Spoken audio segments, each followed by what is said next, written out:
The misunderstood signal, the Deep Space Research Station Kepler-7, drifted silently through the void, its massive sensor arrays constantly scanning the darkness for signs of alien life. Dr. Sarah Chun sat hunched over her workstation, her tired eyes focused on the scrolling data streams that represented humanity's ongoing search for extraterrestrial intelligence. After 3 years of monitoring radio frequencies and analyzing cosmic background noise, she had grown accustomed to the endless parade of natural phenomena in stellar radiation. The morning shift had started like any other. Sarah sipped her coffee and reviewed the overnight logs, checking for any anomalies that might indicate artificial signals. The station's AI systems filtered through millions of data points every second, but human intuition remained irreplaceable when it came to recognizing patterns that machines might miss. Captain Marcus Rodriguez, the station's gruff but fair commander, made his usual rounds through the research sections. "Anything interesting today, Doc?" Rodriguez asked, peering over Sarah's shoulder at the displays showing frequency analyses and signal decomposition charts. Sarah shook her head and rubbed her eyes. "Just the usual cosmic chatter. Some interesting pulsar emissions from the Vega sector, but nothing that suggests intelligence behind it." She paused to adjust her headset as a new signal appeared on her primary monitor. "Wait, this is different." The signal pattern was unlike anything in their databases. It showed clear signs of artificial construction, with regular intervals and complex modulation that screamed intelligent design. Sarah's heart rate quickened as she began running the signal through her translation algorithms. The mathematical structures embedded in the transmission suggested a language, possibly even an attempt at communication. "Captain, you need to see this," Sarah called out, her voice tight with excitement and worry. The signal was strong, indicating its source was relatively close in galactic terms.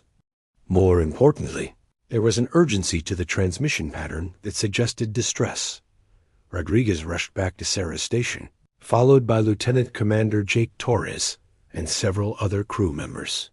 The research bay suddenly buzzed with activity as word spread that they might have found their first genuine alien signal.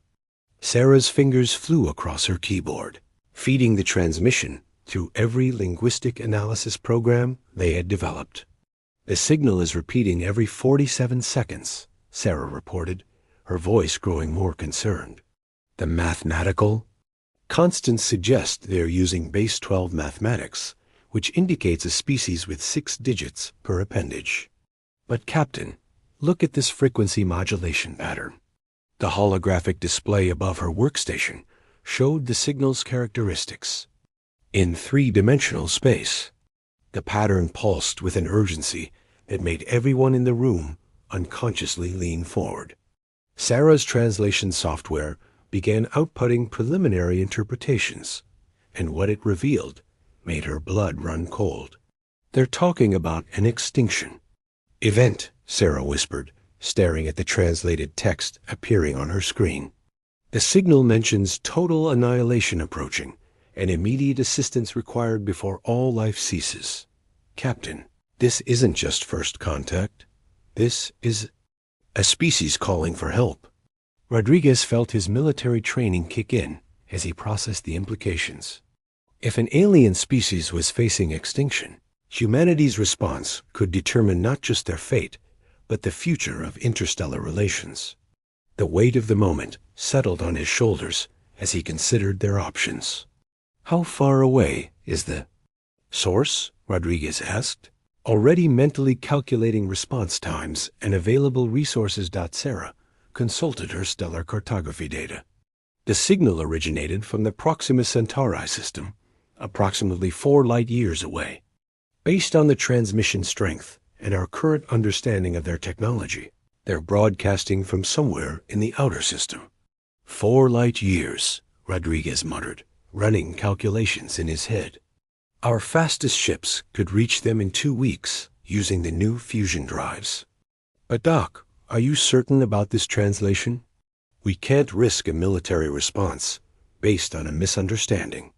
Sarah double-checked her work, running the signal through multiple translation matrices. Every analysis confirmed the same terrifying message. An intelligent species was facing imminent extinction and had somehow detected human radio emissions well enough to broadcast a distress call in a format they hoped humans could understand. "I'm as certain as I can be without more data," Sarah replied. "The linguistic patterns are consistent with a distress signal. They're specifically requesting immediate military assistance and mention that their defensive capabilities are insufficient against whatever threat they're facing." Rodriguez made the decision that would change everything. "Torres, get me a direct line to Earth Command. We need to mobilize the fastest response fleet we have available. Sarah, prepare a complete briefing package with all your translation data and linguistic analysis." Within hours, the emergency response protocols that had been theoretical exercises became reality. The United Earth Defense Force scrambled their most advanced ships, loading them with supplies, weapons, and their best diplomatic personnel. The mission parameters were clear. Reach the Proxima Centauri system as quickly as possible and render assistance to Earth's first confirmed alien contact. The fleet that assembled at the edge of the Sol system represented humanity's finest achievements in space technology. The flagship UES Resolute led a formation of 12 vessels, each equipped with the latest fusion drives, advanced sensors, and enough firepower to handle whatever threat had driven an alien species to desperation. Admiral Catherine Wells, a veteran of the Mars Rebellion and humanity's most experienced fleet commander, took personal command of the mission. What neither Sarah nor any of the human analysts realized was that their translation algorithms had made a critical error. The signal they had intercepted was not a distress call at all. It was a routine military exercise announcement from the Zethkari Defense Corps, informing their outlying colonies that they would be conducting live-fire training exercises in the outer system. The Zethkari were a peaceful species that had developed advanced defensive technologies over centuries of dealing with asteroid impacts and solar radiation. Their military exercises were carefully choreographed events designed to maintain readiness while avoiding any actual conflict. The phrase that Sarah's computers had translated as extinction event actually referred to the simulated destruction of practice targets. Commander Vexhai stood on the bridge of the Zethkari defense vessel Harmony's Edge, overseeing the final preparations for their scheduled exercises. The Zethkari had evolved from herbivorous creatures on a world with minimal predators, developing technology and civilization through cooperation rather than conflict. Their ships were marvels of engineering, designed primarily for exploration and defense rather than aggression. "All exercise zones are clear," reported his sensor operator, a young Zethkari named Lisptar. "We can begin the training sequence on your command." Vishai nodded, his six-fingered hands clasping behind his back as he surveyed the peaceful scene outside his ship. The Zethkari home system was a model of harmony, with their colonies scattered across multiple worlds and space stations. There, technology had eliminated scarcity and conflict, creating a society based on scientific advancement and artistic expression. Asterisk. "Begin exercise sequence Alpha," Vexhai commanded.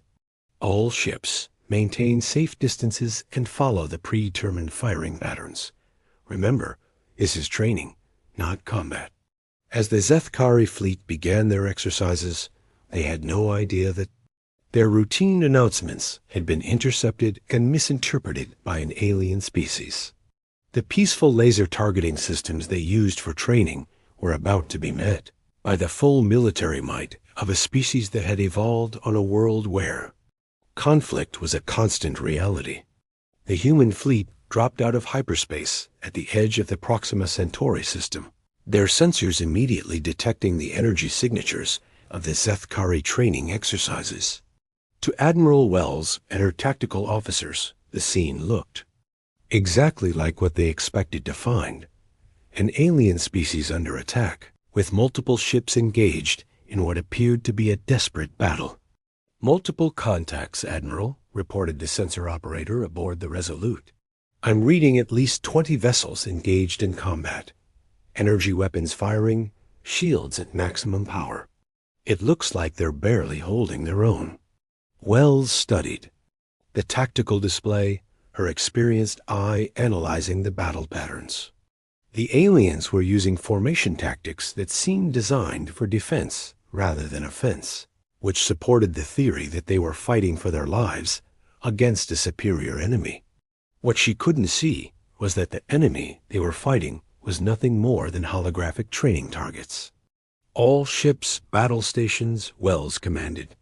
"We're going in hot. Prepare to engage hostile forces and render assistance to the defending vessels."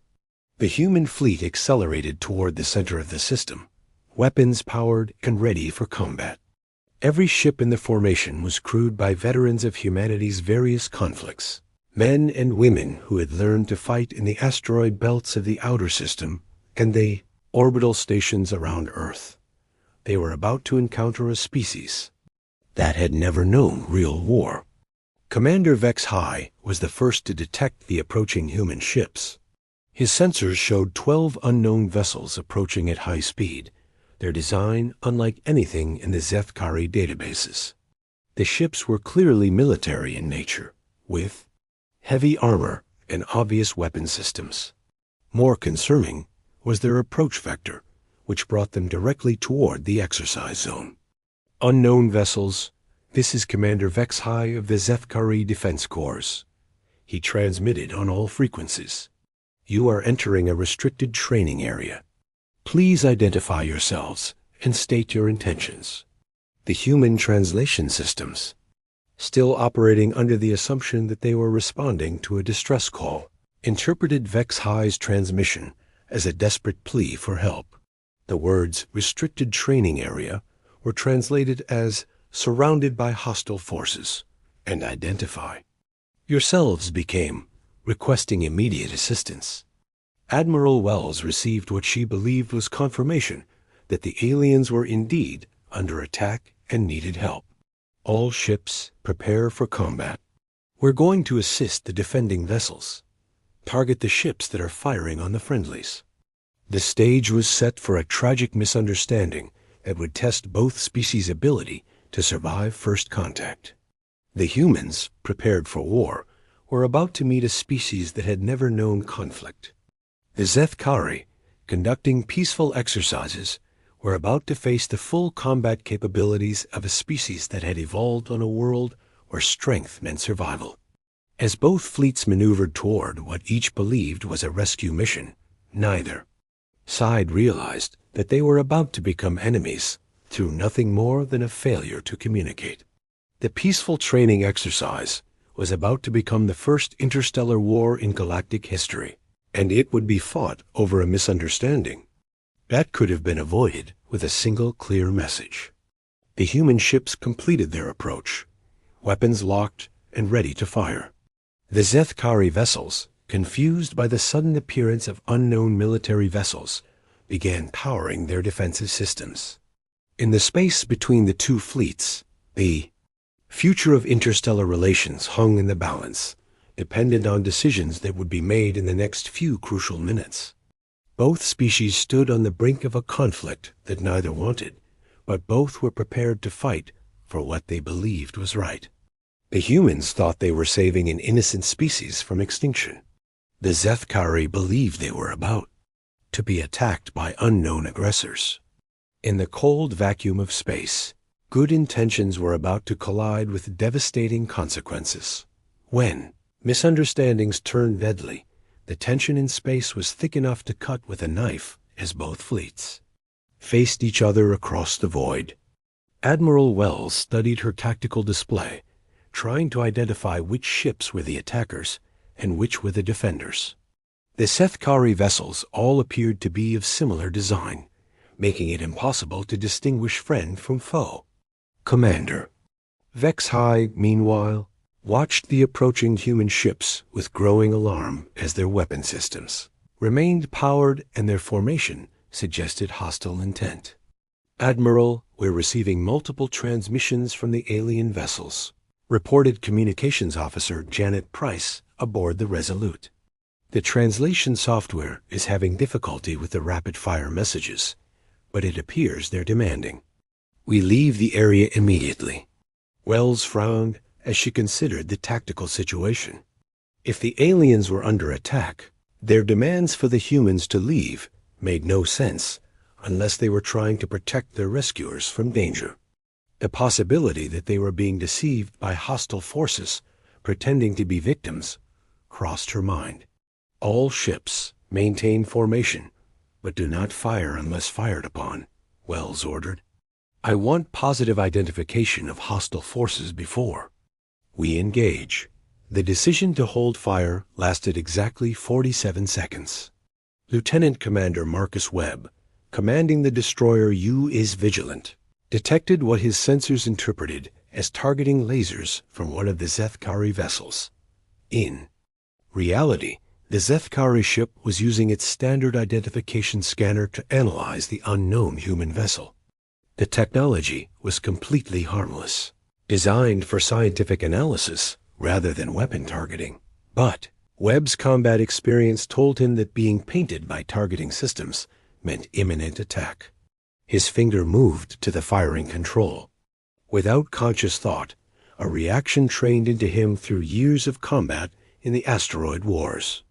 "Contact bearing 270 is targeting us," he reported over the fleet channel, engaging defensive protocols. The Vigilant's primary railgun fired a single kinetic projectile, intended as a warning shot, across the bow of the Zethkari vessel. The tungsten rod, accelerated to a significant fraction of light speed, passed within a few hundred meters of the alien ship. To the humans, it was a clear message: back off or face the consequences. To the Zethkari, it was an unprovoked act of war.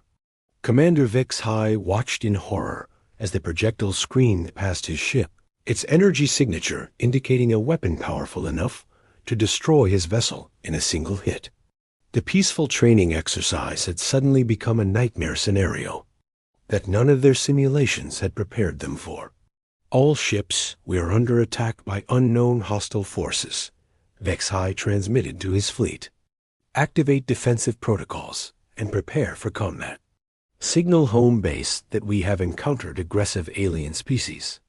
The Zethkari vessels, designed primarily for peaceful exploration and defense, began charging their energy shields and weapon systems. Their technology was advanced, based on centuries of scientific development, but it had never been tested against a species that had evolved for warfare. The elegant beam weapons and particle barriers that protected them from cosmic radiation were about to face projectiles designed to punch through armored hulls. "Admiral," Wells saw the alien ships powering their weapons and made a decision that would escalate the misunderstanding into open conflict. "All ships weapons free? The hostiles are preparing to fire on the friendlies. Take them out before they can complete their attack." The human fleet opened fire with the coordinated precision of a species that had fought wars across multiple star systems. Railgun projectiles and energy beams lanced across space toward the Zethkari vessels. The aliens' shields, designed to deflect radiation and small debris, were overwhelmed by weapons created specifically for ship-to-ship combat.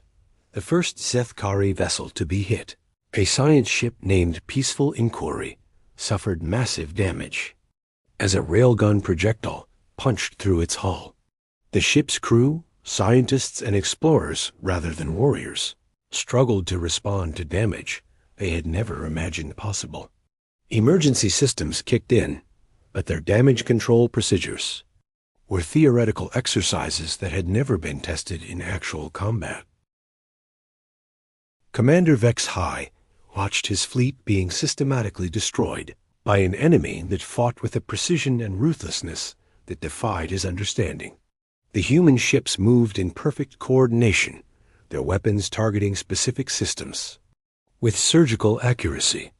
It was clear that these aliens were not just aggressive, they were professional soldiers who had turned warfare into an art form. "Return fire," Vex-High ordered, though his voice carried the weight of a commander who knew he was outmatched. "All ships, concentrate fire on the lead vessel. Maybe we can disable their command structure." The Zethkari fleet fired their beam. Weapons in a coordinated barrage aimed at the U's Resolute. The energy beams, designed for scientific applications and asteroid deflection, struck the human flagship with enough power to light up a small city. Admiral Wells felt her ship shake as the alien weapons tested her shields, but the military grade. Defensive systems held firm. "Minor damage to forward shields," reported the tactical officer. "Their weapons are powerful, but not designed for ship-to-ship combat. We can take whatever they throw at us." The battle that followed was a masterclass in the difference between a species that had evolved for warfare and one that had developed in peace. The humans adapted to the alien weapons within minutes, using their superior maneuverability and tactical experience to avoid the worst of the Zethkari fire. Their return volleys were devastating, each shot carefully aimed to disable rather than destroy, showing a level of precision that comes only from extensive combat experience. Dr. Sarah Chun, monitoring the battle from the Kepler-7 research station, watched the transmission logs with growing horror. Her translation algorithms were finally beginning to make sense of the alien communications, and what she discovered made her stomach turn. The signals she was intercepting were not the desperate cries of a species under attack.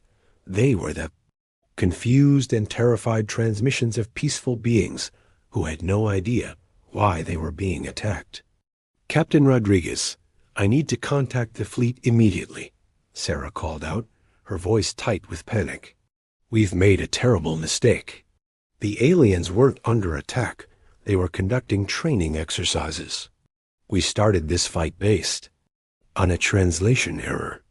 Rodriguez rushed to Sarah's station, his face pale as he read the corrected translations scrolling across her screen. The alien transmissions were pleading for an end to hostilities, begging to know why they were being attacked, and desperately trying to communicate that they meant no harm. "Get me a direct line to Admiral Wells," Rodriguez ordered. "Priority Alpha transmission. We need to stop this before it gets worse." In the battle zone, the fight was turning into a rout. The Zethkari vessels, despite their advanced technology, were no match for ships and crews that had been forged in the crucible of human conflict. 3 alien ships had been disabled, their crews struggling to keep life support systems online. The remaining vessels were falling back, trying to protect their damaged comrades while calling desperately for reinforcements. Admiral Wells received the transmission from Kepler-7, just as her tactical officer reported that the alien fleet was attempting to retreat. Sarah's voice crackled through the communication system, urgent and desperate. "Admiral, cease fire immediately. We've made a critical translation error. The aliens were not under attack. They were conducting peaceful training exercises. We are the aggressors in this situation." Wells felt her blood turn to ice as she processed the implications. If the transmission was accurate, then humanity had just committed an act of unprovoked aggression against an innocent species. The first contact that was supposed to establish humanity as a benevolent force in the galaxy had instead marked them as dangerous aggressors. "All ships cease fire immediately," Wells ordered. "Stand down weapons and maintain defensive positions. Do not pursue the retreating vessels." The sudden end to the human attack confused the Zethkari as much as its beginning had terrified them.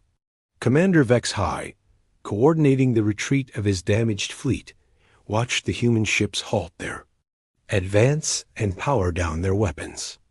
The aliens had demonstrated overwhelming firepower and tactical superiority, then suddenly stopped fighting just as they were achieving total victory.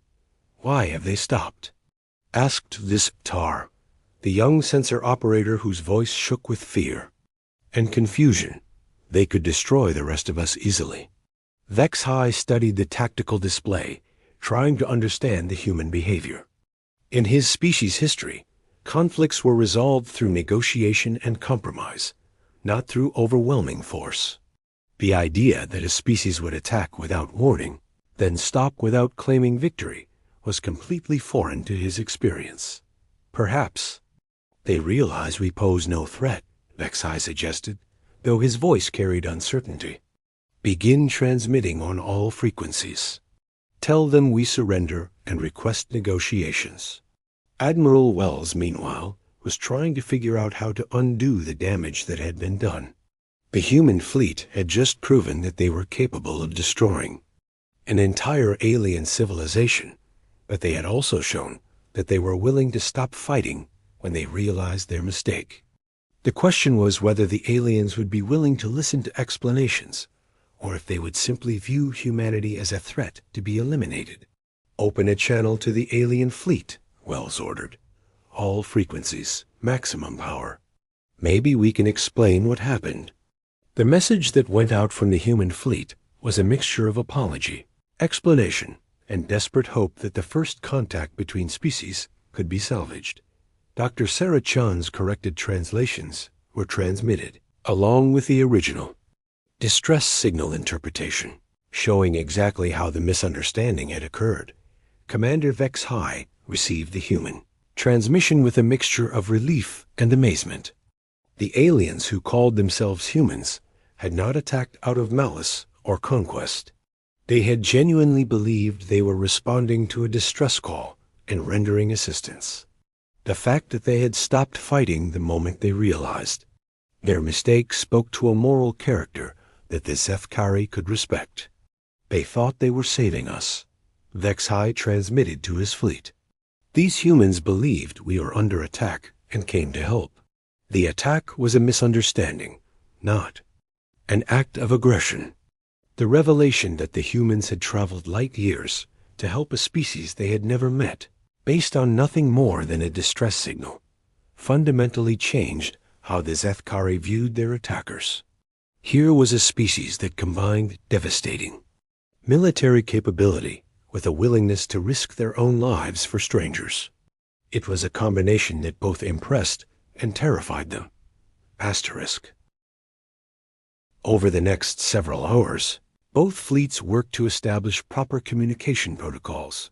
Dr. Sarah Chun's linguistic algorithms, now properly calibrated, allowed for clear translation between the species. The humans provided medical assistance to the damaged Zethkari vessels, while the aliens shared their advanced shield technology to help prevent future misunderstandings. The battle that had started as humanity's first interstellar war ended as the foundation for the first interstellar alliance. Both species had learned valuable lessons about the importance of clear communication and the dangers of assumptions. The humans had discovered that their reputation as Deathworlders could be both a blessing and a curse, while the Zethkari had learned that sometimes the most dangerous-looking strangers could also be the most trustworthy allies. As the two fleets worked together to repair the damage and establish formal diplomatic relations, both species realized that the misunderstanding that had nearly led to war might have been the best thing that could have happened. The humans had proven their willingness to fight for others, while the Zethkari had demonstrated their capacity for forgiveness and understanding. The first contact between humanity and the Zethkari became the template for future interactions with alien species.